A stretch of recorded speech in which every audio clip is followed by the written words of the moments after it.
las diferentes formas de muerte celular, pero a través de la necrosis. Sabemos muy bien que hay varios tipos de formas de muerte celular y una de ellas es la necrosis, la otra es la apoptosis. Pero en la necrosis hay varias características o varias características morfológicas de necrosis. Hay la necrosis gaseosa, hay la necrosis de coagulación, necrosis colicoactiva, etcétera.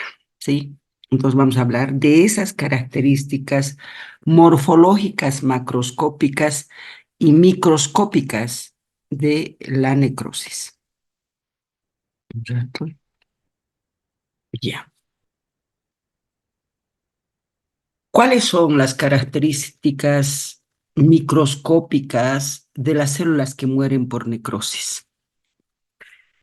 La clase anterior habíamos visto de que una de las características microscópicas de la necrosis es que estas células sufren edema.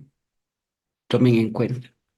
Una característica morfológica microscópica es que las células que mueren por necrosis sufren edema celular. Entonces, vamos a tener otra característica microscópica. El citoplasma se va a ver de un aspecto vítreo eosinófilo con tinciones universales, con tinciones de eosinematoxilina. Esas son las tinciones universales. ¿Sí? ¿Por qué el citoplasma de estas células eran eosinófilas vítreas? Porque se volvían ácidas las células desde que empezaban a adaptarse. ¿Se acuerdan cuando en la adaptación celular por hipoxia se utilizaban glucógeno para convertir en glucosa?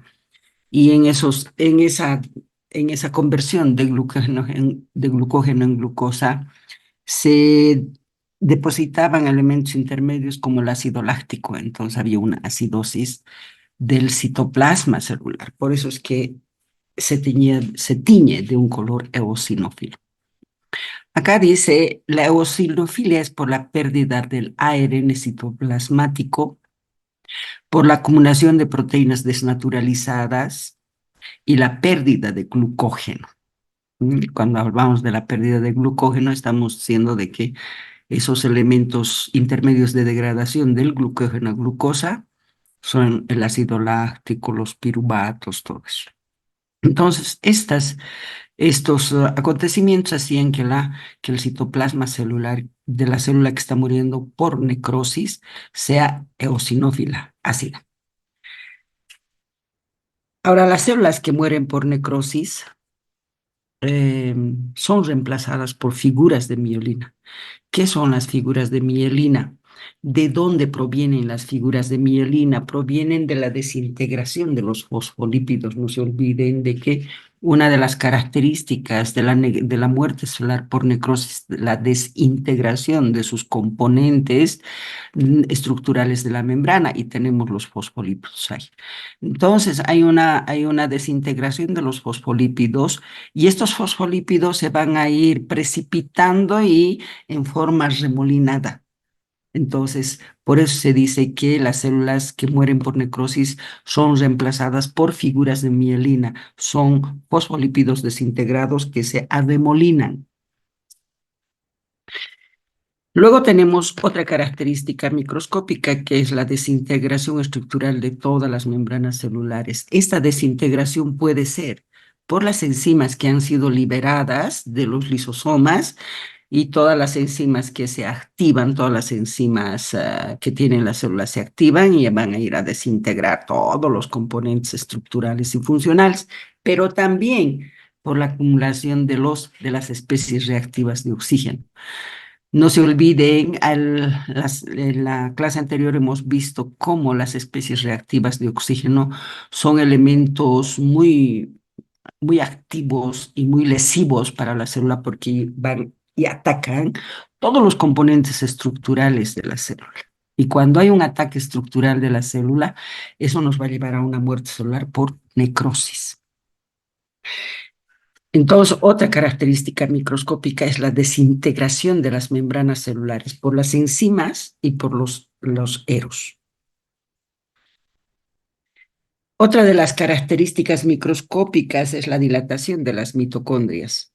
Cuando se dilatan las mitocondrias, se ven como unas condensaciones floculentas que aparecen dentro de las células, y esas condensaciones floculentas es por la presencia de las proteínas que han empezado a acidificarse también.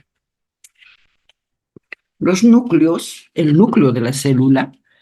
Estoy aquí con los núcleos, hablando de muchas células, porque si hablo de una célula es un solo núcleo. Algunas tienen dos núcleos, evidentemente, pero el núcleo va a presentar las siguientes características en la necrosis. Cualquiera de estas tres características se presenta en la necrosis.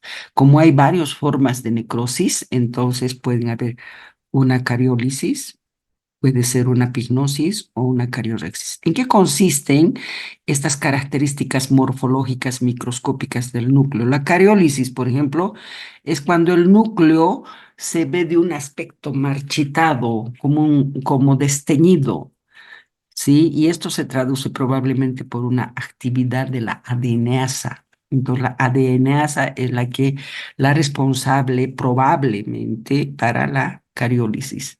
¿Qué es la cariólisis? Es el núcleo que se ve como aspecto marchitado, desteñido. Eso se llama cariólisis. Y la pignosis es la contracción progresiva de la cromatina que hace que aparezca más pequeño, más denso, más hipercromático. Los núcleos, esa es la pignosis. Son más pequeñitas y de un color más azulitas, ¿sí? Y eso es por la contracción progresiva que presenta la cromatina del nuclear. Y la cariorexis, esta sí es finalmente unos núcleos pignóticos que pueden fragmentarse. Cariorexis quiere decir fragmentación del núcleo. Aquí el núcleo se fragmenta en fragmentos muy pequeños. Hay que tomar en cuenta esta cariorexis. En la necrosis son fragmentos muy pequeños por la activación de las endonucleasas. Son proteínas o son enzimas que van a ir a degradar en fragmentos muy chiquititos al núcleo. Esa es la cariorexis, típico de cualquier tipo de formas de necrosis. Ahora bien, por lo general la necrosis va a inducir otra característica microscópica de la necrosis, es que siempre va acompañada de una reacción inflamatoria. La mayoría de los tipos de reacción van acompañadas de una reacción inflamatoria aguda. Hay algunas que son acompañadas por una reacción inflamatoria crónica, por ejemplo, la necrosis gaseosa. En la necrosis gaseosa vamos a ver que la reacción inflamatoria que acompaña es crónica. Pero la mayoría de la muerte celular por necrosis está acompañada por una reacción inflamatoria aguda, ¿sí? Mm, en este tipo de reacciones inflamatorias, ya sea aguda, crónica, por supuesto que van a participar los leucocitos polimorfonucleares, como son los neutrófilos. También participan los macrófagos, ¿no es cierto? Los mononucleares, como son los monocitos que van a salir que van a abandonar la circulación sanguínea y van a llegar hasta el tejido conjuntival para realizar la reacción inflamatoria. Una vez, ¿por qué se realiza esta reacción inflamatoria en, eh, en, en, en la necrosis, en esta muerte celular por necrosis? No se olviden que estamos hablando de células que han degradado todos sus componentes. Y en esa degradación de los componentes, entonces vamos a tener, qué sé yo, fragmentos de aminoácidos, fragmentos de lípidos, fragmentos de hidratos de carbono, todo eso. Y estos fragmentos se, se podría decir que actúan como señales de peligro. Y esas señales de peligro son son captadas por los macrófagos tisulares y estos macrófagos tisulares se estimulan y cuando se estimulan sintetizan y liberan citocinas, que son las sustancias químicas que inician la reacción inflamatoria. Entonces, por eso es que en la necrosis siempre está acompañada de una reacción inflamatoria porque los fragmentos de la digestión enzimática de estas células o de la digestión por los eros son los que actúan como señales de peligro para que los macrófagos sean estimulados.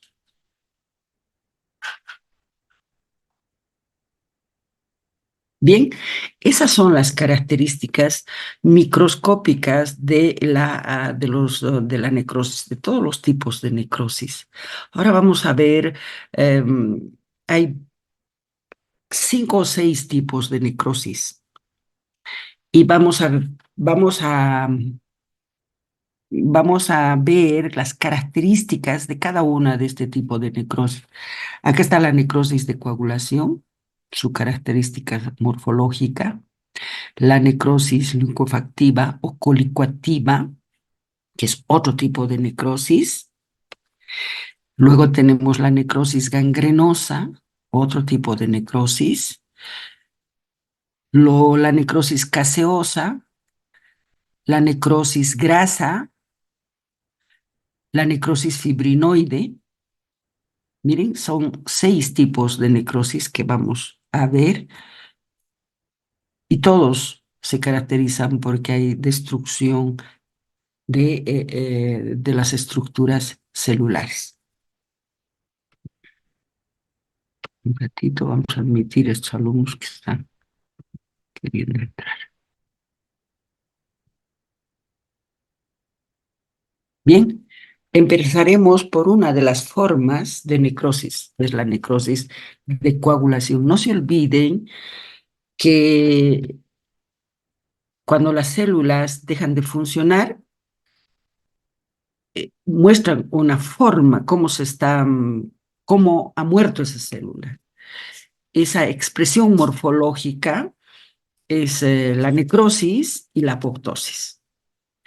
Y cuando estamos hablando de la necrosis, hay varios tipos de necrosis, entonces la expresión morfológica también va a ser diferente de la necrosis. Entonces hay varias formas de necrosis y vamos a tener varias formas macroscópicas y microscópicas de necrosis que vamos a ver.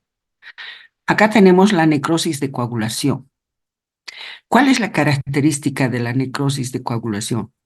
Para la necrosis de coagulación, la causa más común de este tipo de muerte celular es la isquemia. ¿Qué es la isquemia? La isquemia es la interrupción brusca de la circulación sanguínea hacia los tejidos. Entonces, cuando hay una interrupción brusca de la irrigación sanguínea hacia un foco del tejido, ese tejido va a morir por necrosis de coagulación. ¿Sí? Vamos a ver por qué. Pero acá tenemos, excepto en el cerebro. En el cerebro, la interrupción brusca de la circulación sanguínea en un infarto cerebral, por ejemplo, no se va a producir la necrosis de coagulación, se va a producir la necrosis colicoactiva. Es el único órgano en el cerebro que la interrupción brusca de la circulación sanguínea nos va a llevar a una necrosis colicoactiva o licuefactiva. En el resto de los tejidos, la interrupción brusca de la irrigación de la circulación sanguínea o de la irrigación sanguínea nos lleva a la necrosis de coagulación. Ahora bien, esta interrupción brusca del aporte sanguíneo que va a llevar a la necrosis de coagulación, vamos a tomar en cuenta el miocardio, ¿no es cierto? Es, por ejemplo, como un ejemplo de necrosis de coagulación, tenemos el infarto de miocardio, ¿sí? Cuando hablábamos de lo que es hipertrofia cardíaca, era una adaptación celular donde se adquiría una nueva homeostasia, pero cuando seguía el agente causal, que es la hipertensión arterial, esta célula perdía la homeostasia, perdía su nueva homeostasia, entraba lesión celular reversible, irreversible y terminaba muriendo. Y esa muerte celular era infarto de miocardio. Ahora sabemos que microscópicamente el infarto de miocardio es un tipo de necrosis de coagulación. Ahora, no solamente la interrupción brusca de la circulación sanguínea nos puede llevar a una necrosis de coagulación. Algunas sustancias tóxicas, algunos procesos infecciosos también nos pueden causar este tipo de necrosis. Pero la más estudiada y la más conocida es la isquemia, la interrupción brusca de la circulación sanguínea que nos lleva a la necrosis de coagulación. ¿Cuál es el mecanismo de la necrosis de coagulación? ¿Por qué se presenta? ¿Cómo se presenta? En este tipo de necrosis de coagulación hay una desnaturalización de las proteínas. ¿Qué quiere decir esta desnaturalización de las proteínas? Ustedes saben muy bien que el 90% de las proteínas, especialmente, sí, de las proteínas celulares son básicas. ¿Mm? Y estas proteínas básicas se van a convertir en proteínas ácidas. Y si se convierten en proteínas ácidas, entonces no tienen ninguna función. Esa es la desnaturalización de las proteínas. Por ejemplo, tenemos las proteínas que se encuentran en los lisosomas, que son proteínas altamente específicas, se llaman enzimas, son enzimas ácidas, que cuando están en un medio hídrico, en agua, se, se activan y empiezan a degradar todos los componentes que tienen que degradar. Las enzimas lisosómicas son proteínas, pero que son proteínas que tienen la función de degradar, ¿no es cierto? Esas proteínas son ácidas. Bueno, entonces la desnaturalización de las proteínas va a ser de que estas proteínas, estas enzimas hidrolíticas, no tengan función. Así se libere de los lisosomas, estas enzimas no van a tener función por la desnaturalización de las proteínas. Entonces quiere decir que en una necrosis de coagulación hay una desnaturalización de las proteínas. Estas proteínas se hacen ácidas y sin función. Por lo tanto, las enzimas lisosómicas y todas las enzimas también se desnaturalizan y se inactivan. ¿Mm? Y cuando se inactivan, entonces bloquea la proteólisis enzimática de las células muertas. Y como no se degrada, ¿qué va a pasar con estas células muertas? Van a mantener su forma, sus contornos, su estructura, pero van a ser células que tienen una estructura, pero que no funcionan. ¿Sí? A eso se llama necrosis de coagulación, que son células que mantienen sus rebordes bien conservados, sus estructuras bien conservadas. Pero es necrosis, es una célula que no funciona, pero que se está viendo así, con contornos y con estructuras conservadas, pero que no funciona. Pero es necrosis. Y en la necrosis siempre va acompañada de una reacción inflamatoria. Y en una reacción inflamatoria, ¿qué vamos a tener? Frente a esta célula media rara que no funciona, que tiene una estructura también media rara, los macrófagos tisulares la van a reconocer como algo anormal. Se van a estimular estos macrófagos tisulares, van a formar, van a sintetizar y van a secretar sus citocinas. Estas sustancias son sustancias químicas que inician una reacción inflamatoria. Por ejemplo, el factor, la interleucina 1, la interleucina, el factor de necrosis tumoral, esas son citocinas que van a iniciar la reacción inflamatoria. ¿Qué quiere decir eso?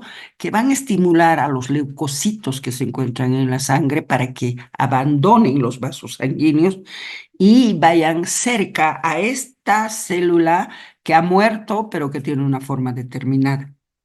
¿Y qué van a hacer estas células? Van a empezar a liberar sus enzimas para poder degradarlas, fagocitarlas y eliminarlas. Eso quiere decir que hay una heterólisis, pero no hay autólisis, o sea, no es degradada por sus propias enzimas porque estas están inactivas. Pero sí los macrófagos, los leucocitos, esas enzimas que van a liberar van a permitir degradar a estas células muertas por necrosis de coagulación, pero entonces está presente la heterólisis. Ausente la autólisis, presente la heterólisis. ¿Para qué? Para que en esa reacción inflamatoria pueda ser degradada esta célula muerta, fagocitada y luego ser eliminada. Esa es la patogenia de la necrosis de coagulación. Bien, características morfológicas.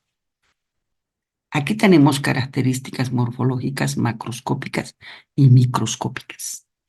Las características morfológicas macroscópicas, estamos hablando de un tejido que ha sufrido una necrosis de coagulación y esa necrosis de coagulación tiene un aspecto de coágulo sanguíneo. Así se presenta la necrosis de coagulación macroscópicamente, como un coágulo sanguíneo, con una textura firme. El infarto de miocardio, por ejemplo, va a tener esa forma de un coágulo sanguíneo y una textura muy firme. Y microscópicamente, ¿cómo vamos a ver nosotros? Vamos a ver unas células muy eosinófilas porque son ácidas, con las estructuras celulares y tisulares bien conservadas. Por ejemplo, si ha sido una célula redonda, vamos a ver rebordes así bien redonditos de esa célula. ¿Mm? Vamos a ver siluetas y contornos celulares bien preservados. ¿Por qué? Porque no ha habido desintegración enzimática. Y van a ser células muy eosinófilas por la acidificación de la célula que ha muerto por necrosis. Está ausente, dice, la autólisis. Ya les he dicho por qué está ausente la autólisis. O sea, no se degradan estas células, por eso se conservan sus formas eosinófilas. ¿Por qué? Porque está ausente la autólisis. Sin embargo, los núcleos se ven bien pignóticos, pueden ser, y muestran cariorexis o pignosis. No están desintegrados los núcleos aquí. Se ven como unos núcleos marchitados, disminuidos de tamaño, pignóticos. Con el tiempo, este material de la necrosis de coagulación es absorbido por fagocitosis durante la reacción inflamatoria, ¿no es cierto? Y de esa manera van a ser liberados hacia fuera del tejido y fuera del organismo. Entonces, ahí tenemos, está presente la heterólisis, dice, ¿no es cierto? Y una vez que es eliminado este foco de necrosis de coagulación, tiene que ser reparado ese tejido. Entonces, cuando se termina de eliminar completamente este tejido necrótico, empiezan los procesos reparativos y para poder regenerar, para poder cicatrizar ese tejido. Hay otro tipo de necrosis, vamos a entrar a la necrosis licuefactiva. ¿En qué consiste la necrosis licuefactiva? Es otro tipo de necrosis. Este tipo de necrosis se presenta por una digestión enzimática de todos los componentes celulares. ¿Mm? Entonces, la necrosis colicoactiva se caracteriza porque las células que han dejado de funcionar son degradadas a su mínima expresión por la liberación de sus enzimas y por la activación de las especies reactivas de oxígeno. Aquí entonces hay liberación de las enzimas. Generalmente las enzimas, ustedes saben muy bien de que se encuentran bien delimitadas a través de membranas dentro de los lisosomas, porque todas las enzimas que tienen los lisosomas, si es que son liberadas al citoplasma, el citoplasma es un medio líquido y se estimulan las enzimas lisosomales. Y estamos hablando de más o menos más de 20 enzimas lisosómicas que existen. Ahí estamos las proteasas, las lipasas, las fosfolipasas, las DNasas, etcétera, etcétera. Entonces, estas enzimas no pueden estar libres en el citoplasma, pero cuando hay una necrosis licuefactiva, estas enzimas se liberan, ¿sí? Y al liberarse van a degradar todos los componentes estructurales de la célula. Va a haber una degradación de las membranas, va a haber degradación del citoesqueleto, ¿no es cierto? Una degradación. Y estos componentes que han sido degradados em, por las enzimas y por las especies reactivas de oxígeno van a actuar como eh, como los elementos que estimulan como señales de peligro, ¿no es cierto? Como señales de peligro para que los macrófagos las puedan reconocer. Los fragmentitos de todas estas componentes celulares actúan como señales de peligro. Y los macrófagos tisulares las reconocen y dicen, estos no son normales, esto pertenece a una célula necrótica que ha sido degradada enzimáticamente y se estimulan los macrófagos y al estimularse los macrófagos van a sintetizar lo que se llama van a sintetizar y van a liberar las citocinas, que son las que van a iniciar la reacción inflamatoria. Ahora, los macrófagos y los leucocitos que participan en la reacción inflamatoria son las que van a terminar de degradar a estas células que han muerto por necrosis colicoactiva, las van a fagocitar para luego eliminarla. Esa es la característica de la necrosis colicoactiva. Entonces, si decimos cuál es el mecanismo de la necrosis colicoactiva, diremos que son células muertas que han sido degradadas por sus propias enzimas y por las enzimas de los leucocitos para poder ser fagocitados y eliminados. Conclusión, el mecanismo de la necrosis colicoactiva es autólisis y heterólisis. Autólisis porque es degradada por sus propias enzimas que han sido activadas y por las enzimas, eso es autólisis, ¿no es cierto? Degradación por sus propias enzimas. Y heterólisis, degradación por enzimas de otras células, como los leucocitos, los macrófagos que han abandonado la circulación sanguínea para participar en la reacción inflamatoria. Y de esa manera los macrófagos, los neutrófilos van a fagocitar a los componentes degradados para poder eliminarlos. ¿Cuál es un ejemplo típico de la necrosis colicoactiva? Así como tenemos la necrosis de coagulación, el infarto de miocardio, también tenemos ejemplo macroscópico de la necrosis colicoactiva. La necrosis colicoactiva, por ejemplo, un ejemplo macroscópico es la pus. Ustedes saben muy bien que cuando se forman los abscesos, en la parte central de un absceso tenemos necrosis colicoactiva y esa es la pus. ¿Mm? Es ese material purulento, espeso, que resulta de la degradación enzimática de los tejidos, de las células de los tejidos, ¿sí? Esta necrosis licuefactiva ha sido muy bien descrita en la necrosis isquémica cerebral, ya les decía, la interrupción brusca de la circulación sanguínea en el cerebro no nos va a dar necrosis de coagulación, sino nos va a dar necrosis colicoactiva. Porque se cree que es por las hidrolasas específicas que participan en la degradación de los tejidos del sistema nervioso central. Esas son las que participan las hidrolasas, que son muy específicas, que van a empezar a degradar a los componentes del tejido cerebral. Macroscópicamente, el foco, ya les decía, es la famosa pus, el material purulento.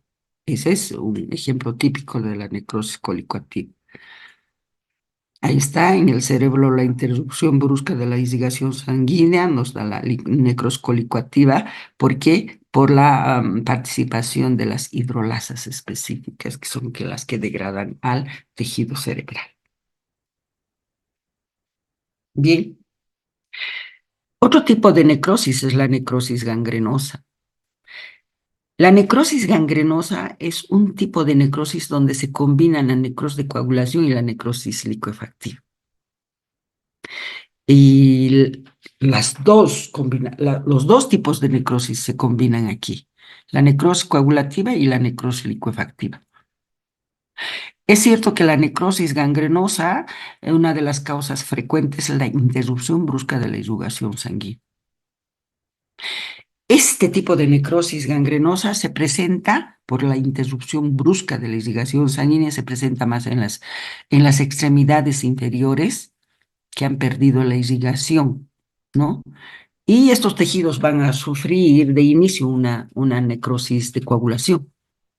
Y esa necrosis de coagulación, todo tejido necrótico es un buen caldo de cultivo para las bacterias.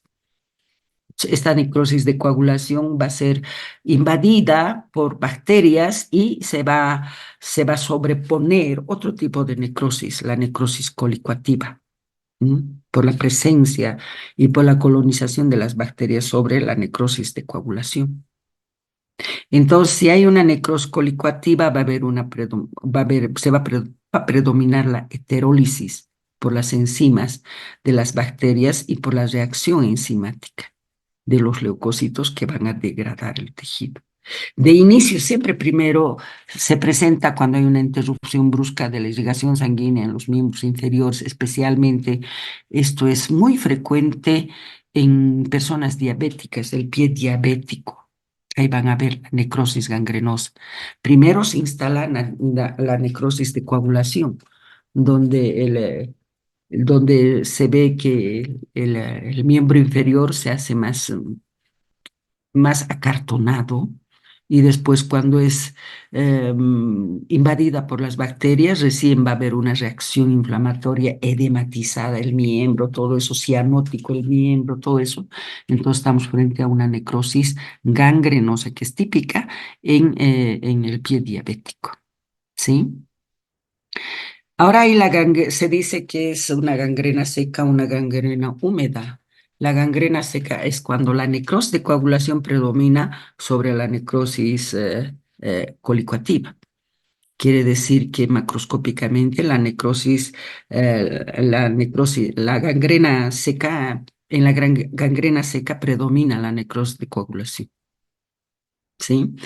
Y en la necrosis húmeda es cuando predomina la necrosis licuefactiva o colicoactiva.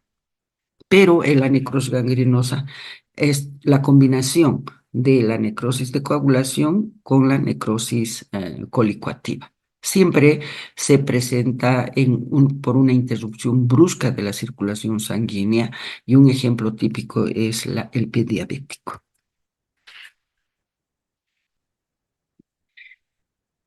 Macroscópicamente ahí tenemos la necrosis gangrenosa. En este tipo de necrosis, cuando el tejido afectado es de aspecto acartonado, seco, cianótico, es porque predomina la necrosis de coagulativa, ahí donde las células no son destruidas por las enzimas, mantienen sus rebordes citoplasmáticos, sus estructuras citoplasmáticas, sus estructuras celulares. Eso se llama gangrena seca. Pero cuando la necrosis leucofactiva es mayor que la necrosis de coagulación, entonces presenta un intenso edema con signos de inflamación. Ahí es la gangrena húmeda, ¿sí? Microscópicamente vamos a ver una combinación de los criterios de la necrosis de coagulación y la necrosis colicuativa. Va a haber focos de necrosis de coagulación, donde vamos a ver estructuras celulares bien conservadas, y vamos a ver en otros focos donde va a haber necrosis colicuativa, donde va a haber degradación de las células muertas con reacción inflamatoria. Otro tipo de necrosis es la necrosis gaseosa. La necrosis gaseosa es un tipo muy peculiar de necrosis, tanto licuefactiva y coagulativa también. La necrosis gaseosa es el resultado de la destrucción o muerte de las células de tipo coagulativa y colicuativa, de las células, de los tejidos. Y este tejido que ha sufrido necrosis gaseosa se transforma en una masa amorfa, granular y friable. Esta masa friable, granular, tiene el aspecto de un requesón, por eso se dice necrosis gaseosa. Entonces es la combinación de la necrosis colicuativa con la necrosis de coagulación también, pero se caracteriza por su aspecto macroscópico, que es de un aspecto, una masa amorfa granular, como el requesón, por eso se dice necrosis gaseosa. ¿Cuál es la patogenia para la necrosis gaseosa? Este tipo de necrosis gaseosa se forma durante una reacción de hipersensibilidad retardada. Es una respuesta inmunológica. Esta respuesta inmunológica, hay una reacción inflamatoria que está dirigida por los macrófagos